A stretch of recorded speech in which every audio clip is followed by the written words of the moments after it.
வணக்கம். இந்த ஆழமான அலசலுக்கு உங்களை வரவேற்கிறோம். இன்னைக்கு நாம பார்க்க போறது சுவாமி விவேகானந்தரோட ஞான தீபம் 7ஆம் தொகுதி. ஆமா, இதுல சுவாமிஜி அமெரிக்கா மாதிரி மேலை நாடுகள்ல ஏற்படுத்தின தாக்கம், அவரோட பேச்சுகள், எழுத்துக்கள் எப்படி தொகுக்கப்பட்டதுங்கிற பின்னணியோட அந்த புத்தகம் வந்திருக்கு. இது சுவாமிகளோட 100ஆண்டு விழாவை ஒட்டி வந்த பதிப்பு இல்லையா? ஆமா, சரியா சொன்னீங்க. நம்ம நோக்கம் என்னன்னா, இதுல இருக்கிற ஆழமான கருத்துக்கள்ல இருந்து இன்னைக்கு நமக்கு தேவையான முக்கியமான சிந்தனைகள், நடைமுறை ஞானம் இதையெல்லாம் எடுக்கணும். குறிப்பா வேகமா அதே சமயம் ஆழமா தெரிஞ்சுக்கணும்னு நினைக்கிற உங்களுக்காக. ஆமா. சரி, அப்ப ஆரம்பிக்கலாமா? முதல்ல தியானம் மனச ஒருமுகப்படுத்துறது பத்தி சுவாமிஜி என்ன சொல்றாருன்னு பார்க்கலாம். இது நிறைய பேருக்கு ஆர்வமா இருக்கும். கண்டிப்பா. தியானம் பத்தி பேசும்போது அவர் மனசோட இயல்பை ரொம்ப அழகா சொல்றாரு. ஒரு பளிங்கு கல் இருக்குன்னு வச்சுக்கோங்க. அது பக்கத்துல என்ன பொருள் இருக்கோ அதோட நிறத்தது காட்டும் இல்லையா? ஆமா. அதே மாதிரி தான் நம்ம மனசும். வெளிய இருக்கிற பொருள்களோட அது ஒன்றி போயிடுது, அதோட தன்மையே எடுத்துக்குது. ஓ, அப்ப நாம பாக்குற கேக்குற விஷயங்கள் நேரடியா மனசுல பதிஞ்சிடுதுன்னு சொல்றீங்களா? ஆமா, அது மட்டும் இல்ல. இந்த உடல் தான் நான் அப்படிங்கிற ஒரு எண்ணம் இருக்குல்ல, அதிலிருந்து வெளியே வர்றது தான் பயம், துன்பம் இது எல்லாத்துல இருந்து விடுபடுறதுக்கு வழின்னு சொல்றார். உடல் நான் இல்லேன்னு உணர்றது. சரி, ஆனா தியானம் மனக்கட்டுப்பாடுனா வெறும் பயிற்சி தானா? வேற எதுவும் தேவையா? இங்க தான் ஒரு முக்கியமான விஷயத்த சொல்றார். வெறும் பயிற்சி மட்டும் போதாது. அதுக்கு ஒரு நல்ல ஒழுக்கமான அடித்தளம், அதாவது பரிபூர்ண ஒழுக்கம் வேணுங்கிறார். பரிபூர்ண ஒழுக்கம்? ஆமா, இல்லனா அது வெறும் வெளிவேஷமா போயிடும்னு எச்சரிக்கிறார். வெளிவேஷமா? அதுக்கு ஏதாவது உதாரணம் சொல்றாரா? ஒரு கதை சொல்றாரு பாருங்க. ஒருத்தர் எறும்புக்கு சக்கரை போட்டுட்டு இருந்தாராம். அப்போ அந்த வழியா போன இன்னொருத்தர் தெரியாம ஒரு எறும்ப மிதிச்சிட்டாராம். சரி. உடனே இந்த சக்கரை போட்டவருக்கு கோபம் வந்து அந்த மிதிச்சவரை அடிச்சு கொன்னுட்டாராம். என்னது? பாருங்க, ஜீவகாருண்யம் பேசுறவரு இன்னொரு மனுஷன் கிட்ட எவ்ளோ கொடூரமா நடந்துக்கிறாருன்னு. இதுதான் மேலோட்டமான ஆன்மீகத்தோட ஆபத்துன்னு சொல்றாரு. ரொம்ப யோசிக்க வைக்கிற கதை இது. சரி, அதே மாதிரி சில யோக பயிற்சிகள் செஞ்சு ரொம்ப நாள் வாழ்றத பத்தியும் அவர் கேக்குறாரே. ஆமாம், ஹடயோகிகள் சிலர் ரொம்ப காலம் வாழ்றத சொல்றத கேட்டுட்டு அதனால என்ன பிரயோஜனம்னு கேக்குறாரு. ஒரு 500 வருஷம் வாழ்ந்த யோகிய பத்தி கேட்டுட்டு, இந்த சின்ன உடம்பு, இதுல இருக்கிற குறைகள், இந்த மாயத்தோற்றம் இதுவே போதும், இன்னும் ரொம்ப நாள் வாழ்ந்து என்ன பெருசா சாதிக்க போறோம் அப்படின்னு கேக்குற மாதிரி இருக்கு. அதாவது உண்மையான நோக்கம் ஆன்ம விடுதலை தானே தவிர வெறும் நீண்ட ஆயுள் இல்ல. கரெக்ட், மிகச்சரியா சொன்னீங்க. அப்போ வெறும் சடங்கு, நீண்ட ஆயுள் இதெல்லாம் முக்கியமில்ல, ஒழுக்கமும் மன தூய்மையும் தான் அடிப்படைங்கிறாரு. இதுதான் அவர் திரும்ப திரும்ப சொல்றது. இந்த கருத்து கர்மயோகத்தோட ரொம்ப அழகா இணையுது. கர்மயோகம் கடமையை செய்யறதே சிறந்த வழிபாடுன்னு சொல்றீங்களா? ஆமா, நம்ம கடமை எதுவா இருந்தாலும் அத சரியா செய்யறது மூலமா நமக்கு ஒரு வலிமை கிடைக்குங்கிறாரு. ஒருத்தன் தம் வேலையை நேர்மையா உண்மையா செஞ்சா அதுவே அவனுக்குள்ள ஒரு சக்தியை கொடுக்கும். இதுல இங்க ஒரு முக்கியமான விஷயம் சொல்றாரு, தன்னலம் இல்லாம செய்யறது. ஆமால, கீதையில சொல்ற மாதிரி பலனை எதிர்பார்க்காம வேலை செய்யறது நிஷ்காம கர்மா. எந்த ஒரு செயலுக்கும் நன்மையும் இருக்கும், தீமையும் கலந்திருக்கும்னு அவர் ஒப்புக்கிறாரு. எப்படி? விளக்கு உதாரணம் சொல்வாரே. ஆமா, ஒரு விளக்கை ஏத்துனா வெளிச்சம் வரும். ஆனா அதே வெளிச்சத்துல பூச்சிங்க விழுந்து சாகும். அது மாதிரி எந்த நல்ல காரியம் செஞ்சாலும் அதோட சின்னதா ஒரு கெடுதல் ஒட்டிக்கிட்டு வர வாய்ப்பு இருக்கு. அப்போ செயல் செய்யறதே தப்பா? இல்ல, அங்கதான் விஷயம். நான் செய்யறேங்கிற அகங்காரம் இல்லாம மனச அந்த வேலையில முழுசா ஒருமுகப்படுத்தி செஞ்சா அந்த செயல் நம்மள பந்தப்படுத்தாது. அது உலகத்துக்கு நன்மையத்தான் செய்யும். ஓ, ஓவியன் மாதிரி, சமையல்காரன் மாதிரி அதுல ஒன்றி போகணும். அதேதான். இதுதான் அர்ஜுனன் போர் செஞ்சதுக்கு பின்னாடி இருக்கிற தர்ம நியாயம்னு சொல்றார். அவன் கடமையா தர்மத்துக்காக சுயநலம் இல்லாம போர் செஞ்சான். அருமையான விளக்கம். அடுத்து இறைவனை அடையிற வழிகள் பத்தி பேசுவோமா? குறிப்பா பக்தி யோகம். கண்டிப்பா. கடவுளை அடையணும்னா அதுக்கான ஆர்வம், வேட்கைன்னு சொல்றோமே, அது ரொம்ப தீவிரமா இருக்கணுங்கிறார். அதுக்கு அந்த குரு சிஷ்யன் ஆத்துல முழுகுன கதை சொல்லுவாரே. ஆமா, குரு சிஷ்யனோட தலைய தண்ணிக்குள்ள அமுக்கி பிடிக்கிறார். அவன் மூச்சுக்கு திணறும் போது வெளியே எடுத்து, இப்போ உனக்கு மூச்சுக்காக எப்படி தவிப்பு இருந்துச்சோ அந்த மாதிரி கடவுளுக்காக ஏக்கம் இருக்கான்னு கேட்டாராம். அந்த அளவுக்கு தீவிரமான தாகம் வேணும். அந்த தீவிரம் எப்படி வரும்? போராட்டம் தான் சிறந்த பாடம்னு சொல்றாரு. ஆமா, வாழ்க்கையில வர்ற கஷ்டங்கள், போராட்டங்கள் தான் நம்மள பக்குவப்படுத்தும். நரகத்தின் வழியே தான் சொர்க்கத்துக்கு பாதைன்னு ஒரு இடத்துல சொல்றார். துன்பத்தை சந்திக்கும் போது தான் நம்மளோட உண்மையான பலன் தெரியும், கடவுள் மேல இருக்கிற தேடலும் அதிகமாகும். பக்தியிலயும் பல வகை சொல்றாங்க. பயத்தினால கும்பிடுறத அவர் எப்படி பார்க்கறார்? அத அவர் ஒத்துக்கல. சாட்டை அடிக்கு பயந்து வண்டி எடுக்கிற குதிரை மாதிரி இருக்கக்கூடாதுங்கிறார். கடவுள் தண்டிப்பார்னு பயந்து நல்லவனா நடிக்கிறத விட கடவுள் மேல இருக்கிற அன்புனாலேயே இயல்பாவே நல்லா இருக்கிறது தான் உண்மையான பக்தி. அன்புதான் முக்கியம். இந்த பக்தி மார்க்கத்துல குருவோட பங்கு என்ன? குரு ரொம்ப முக்கியங்கிறார். சத்குரு யாரு? அவர்கிட்ட இருந்த ஞானத்தை கேட்கறது, அதாவது ஸ்ரவணம், எவ்வளவு முக்கியம்னு சொல்றார். சும்மா காதால கேட்கறது மட்டும் இல்ல, கேட்டத மனசுல வாங்கி திரும்ப திரும்ப யோசிக்கிறது, தனக்குள்ள சொல்லிக்கிறது, இது எல்லாமே ஸ்ரவணம் தான். ஸ்ரீ ராமகிருஷ்ணரை பத்தியும் சொல்றாரு இல்லையா? ஆமா, அவரை ஒரு அவதார புருஷர்னோ இன்னிக்கும் உலகத்துல இருந்து வழிகாட்டுற ஒரு சக்தினோ சொல்றாரு. ஆனா ஞானம்ங்கிறது எல்லாருக்கும் உண்டா இல்ல சிலருக்கு மட்டும்தானா? இதுல சுவாமிஜி ரொம்ப தெளிவா இருக்காரு. அதிகாரிவாதம்னு சொல்வாங்கல்ல, அதாவது தகுதி இருக்கிற சிலருக்கு மட்டும்தான் ஞானம் கிடைக்குங்கிறத ரொம்ப கடுமையா எதிர்க்கிறாரு. அப்படியா? ஒளிய வச்சு எப்படி இருட்ட பெருக்க முடியும்னு கேக்குறாரு. ஞானம் எப்படி அறியாமைக்கு காரணமா இருக்க முடியும்? அது உண்மைய சொல்ல தைரியம் இல்லாதவங்களோட சமரசம்னு சொல்றாரு. ஞானத்தை அடைய எல்லாருக்கும் உரிமை உண்டுன்னு அடிச்சு சொல்றாரு. இது ரொம்ப முற்போக்கான கருத்து. அன்னை வழிபாடு பத்தியும் பேசுறாரு. ஆமா, கடவுளை தாயா பாக்குறது ஒரு தனித்துவமான உயர்ந்த தத்துவம்னு சொல்றார். பிரபஞ்சத்தோட ஆதி சக்தியே சக்திதான். உறவுகள்லயே தாய்மைதான் உயர்ந்தது. இந்தியால தாய மனைவிக்கு மேலாக வச்சு மதிக்கிறாங்கன்னு சொல்றார். கடவுளை அம்மான்னு கூப்பிடுறதுல இருக்கிற ஒரு நெருக்கமும் அன்பும் வேற எதுலயும் இல்லைன்னு சொல்றார். பக்தியோட உச்ச நிலைகள் பற்றியும் சொல்றாரா? ஓ, சொல்றாரே. நாரத பக்தி சூத்திரங்களை வச்சு பிரேமைன்னு சொல்ற தெய்வீக அன்போட பல நிலைகளை சொல்றார். குறிப்பா ராகானுக பக்தி, அதுல சாந்தம், தாஸ்யம், சக்கியம், வாத்சல்யம், மதுரம்னு 5 வகை. அதாவது இறைவன சேவகனா, நண்பனா, குழந்தையா, காதலனா பாக்குறதா? அதேதான். பிரேமைங்கிறது நம்ம எண்ணம், சொல், செயல் எல்லாத்தையுமே கடவுளுக்கே கொடுத்துட்டு ஒரு நிமிஷம் அவரை மறந்தா கூட தாங்க முடியாத துயரம் வர ஒரு நிலை. ஆழமான விஷயங்கள். சரி, இப்போ கிழக்கு மேற்கு உலகங்களை அவர் எப்படி ஒப்பிடுறார், என்ன விமர்சனம் வைக்கிறார்னு பார்க்கலாம். இது கொஞ்சம் சுவாரஸ்யமா இருக்கும். நிச்சயம். சமயம் விஞ்ஞானம் பத்தி பேசும்போது அனுபவம் தான் உண்மையான ஆதாரம்னு சொல்றாரு. மத விஷயத்துல நிறைய பேர் புக்க நம்புறாங்க, இல்ல அடுத்தவங்க சொல்றத நம்புறாங்க. ஆனா தானே அனுபவமா உணர முயற்சி பண்றதில்ல. அதனாலதான் அது சிலருக்கு நம்பிக்கை இல்லாத மாதிரி தோணுது. ஆமா, ஆனா மதம்ங்கிறது அக உலகத்தோட விஞ்ஞானம். அதையும் அனுபவபூர்வமா தெரிஞ்சுக்க முயற்சிக்கணும்னு சொல்றாரு.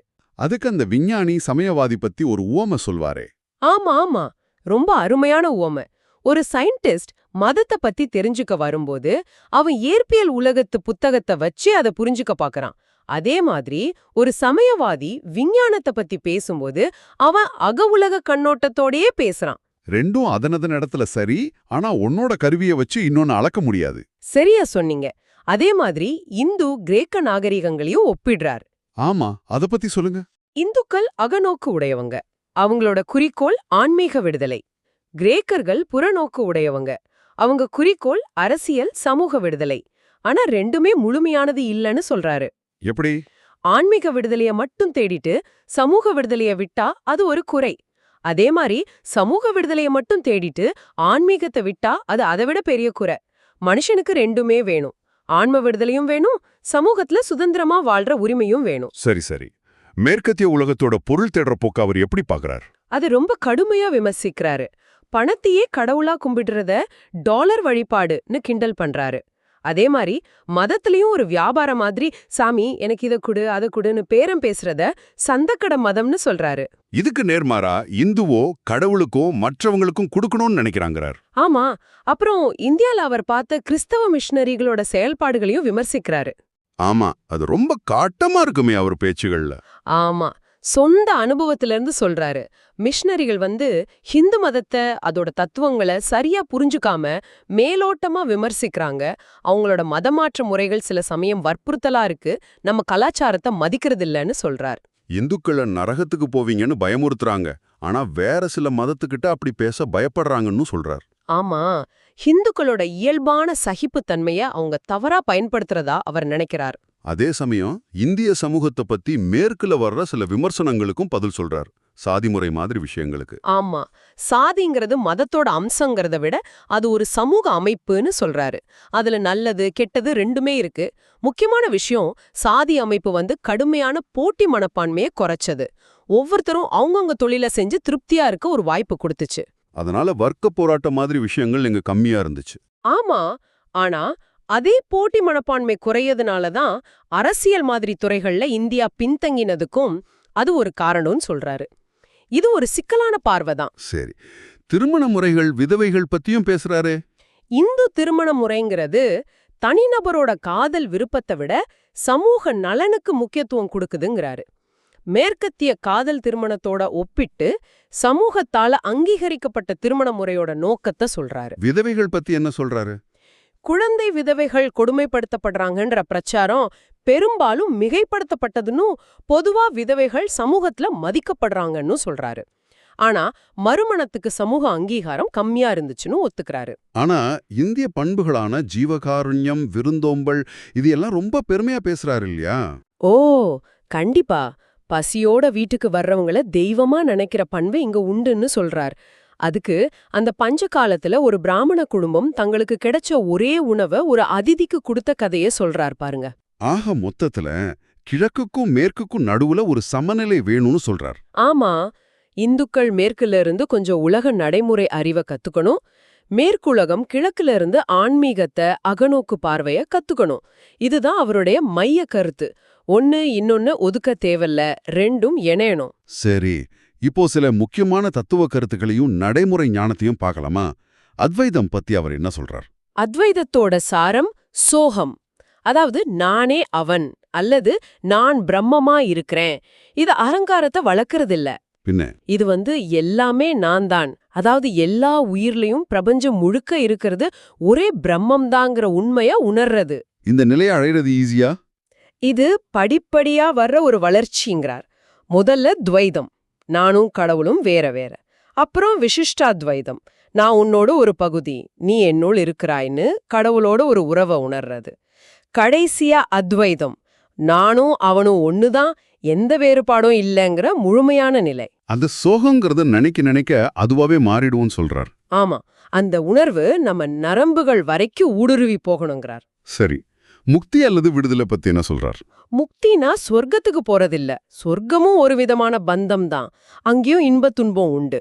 உண்மையான முக்திங்கிறது பிறப்பு இறப்பு சுழற்சி, கர்ம வினைகளோட பிடி, காரண காரிய தொடர், இது எல்லாத்திலிருந்தும் முழுசா விடுபடுறது. இதுதான் இந்துவோட கடைசி லட்சியம்.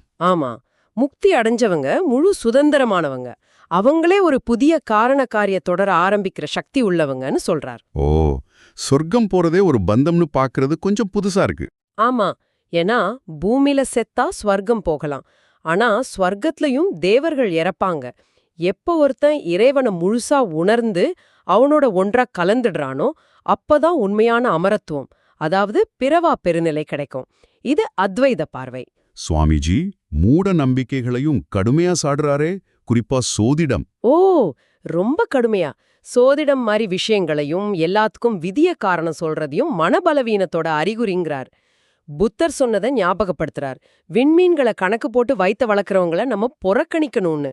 மனுஷனோட மன உறுதியால, முயற்சியால சாதிக்க முடியாதது எதுவும் இல்ல. அதேதான். அதுக்கு ஒரு கதை கூட சொல்றார்.